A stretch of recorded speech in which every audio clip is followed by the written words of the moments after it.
Okay, nagbabalik muli. Nonoy Dan TV po sa YouTube, sa aking munting channel sa YouTube. Paki-suporta naman po.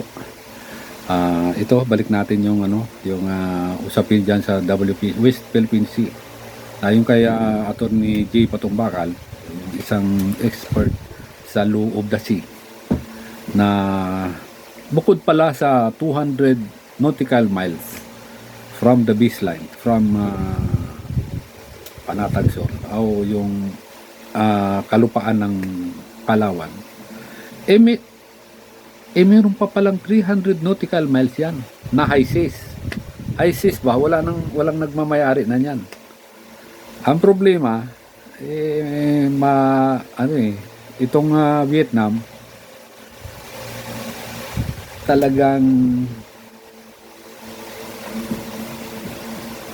talaga yung maagap ang Vietnam, kaya maraming nakuha na isla dyan sa Spratlys. Nakakuha sila, pero nung kapanahunan ni President Ferdinand Marcos, hindi makaporma yan kasi kumpleto paggamit ang Pilipinas, no? Maraming gamit, maraming natatakot sila sa Pilipinas, no? Kaya kapanahunan ni Ferdinand Marcos. At 200 nautical miles yung Kalayaan Group of Islands, ang Pag-asa labas na ng ng 200 nautical miles, pero sakop pa rin ng Pilipinas kasi ang naka-occupy doon mga Pilipino. So yun ang gustong agawin ng China, na yung China, si Marcolita pang may sabi, sakop daw ng South China Sea, na parang sinasabi niya na ang buong South China Sea ay pag-aari ng China. Paano ngayon yan yung Indian Sea? Buong pag-aari ba lahat ng India yan? Yung Indian Ocean? Marcolita? Ano lang yan? Pangalan lang. Pero hindi talaga kanila yan. Ipinangalan lang na South China Sea, pero hindi sa kanila yan. So, itong mga China, talagang nagtatapang-tapangan sila para pasukin itong Pilipinas, teritoryo ng Pilipinas. Kasi nga may isang buhong na maraming mga politiko sa gobyerno na maka-China. Bayad. Bayad ang kanilang pagsisinungaling. Hindi mo masasabing nagsusweldo yan. Kaya nga dito sa Pilipinas, hindi talaga kahit sino pang magaling na presidente ang iupo dyan, walang mangyayari kasi maraming ahas sa paligid, nagtatali-talinuhan. So walang pero kung nagkakaisa ang mga Pilipino, kamukha ng ibang bansa na nagkakaisa, may pagkakaisa, uunlad tayo. Walang kanya-kanyang kurakot. Uupo ng kamukha niya si Duterte, naging number 1 na magnanakaw sa buong mundo 2017. So kurakot siya. Huwag niyo sasabing hindi siya kurakot, hindi siya magnanakaw siya.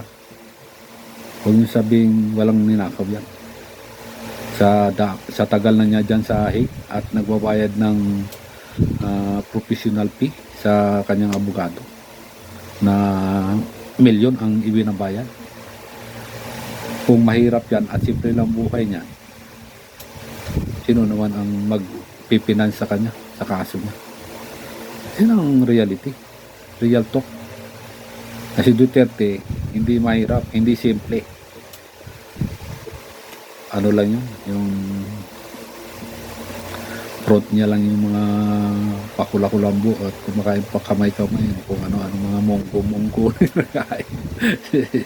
Kahit sino naman magagawa siyempre good pretender. Yeah, I'm a good pretender. Maraming nauto. Katulad ng mga didilis, mga gamay ugotok. Utok nila sa dito pa sa daliri sa paa. Dito pa sa kwan. Kulang mo sa kwan, tiil ang ilang utok. Suway ayo. Nag-uumapaw ang katotohanan sa dami ng ginagawa ng administrasyon ngayon para sa atin na tinupad kahit papano ang kanyang mga pangako nung kampanyahan 2022 tinutupad. Maraming ginawa, maraming mga dams, tulay, bridges. Ngayon alam nyo ba ngayon ang DepEd pag gumawa ng silid-aralan o isang school building dyan,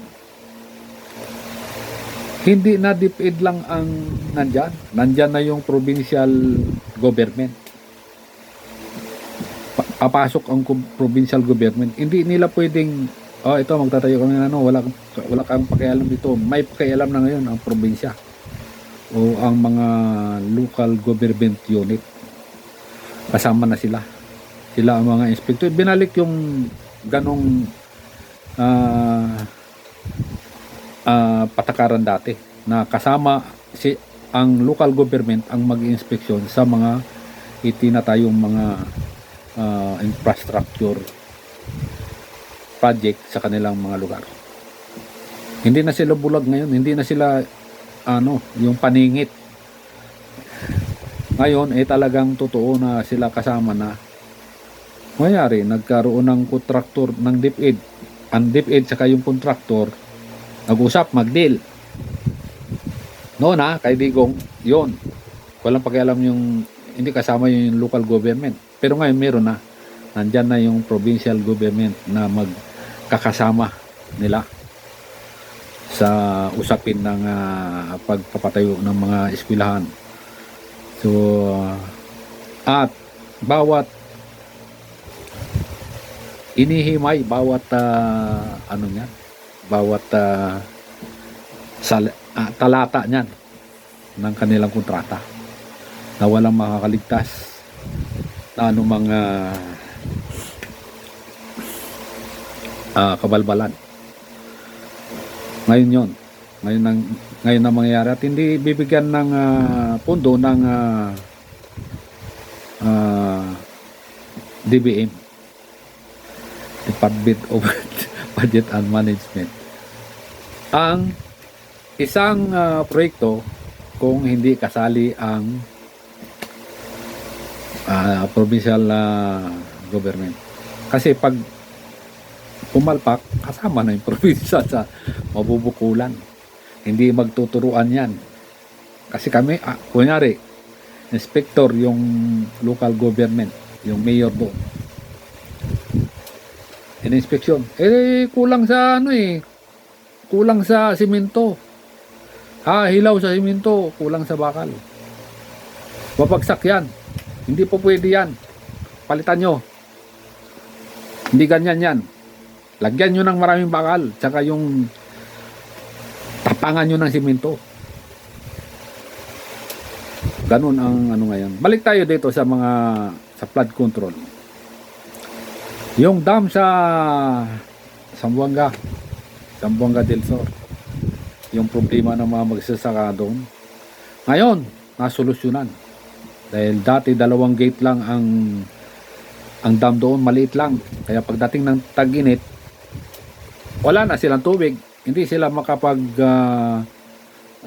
magkapagtanim. Kasi wala tubig Ngayon, ginawang 4 ang gate ng dam. Nilakyan ng dam. Niluwagan. Tapos, tinaasan. Kaya ang tubig sakto. Hindi sila problema sa tubig pag nagkaroon ng ng ano yan, yung pagtatanim. 3 seasons yan ang magtatanim eh. May ganyan yan. Yung pangatlo, yun yung tagtuyot na sinasabi, yung walang ulan from January, February, March, April, walang ulan yan. Kunti lang ang ulan dyan, hindi sapat para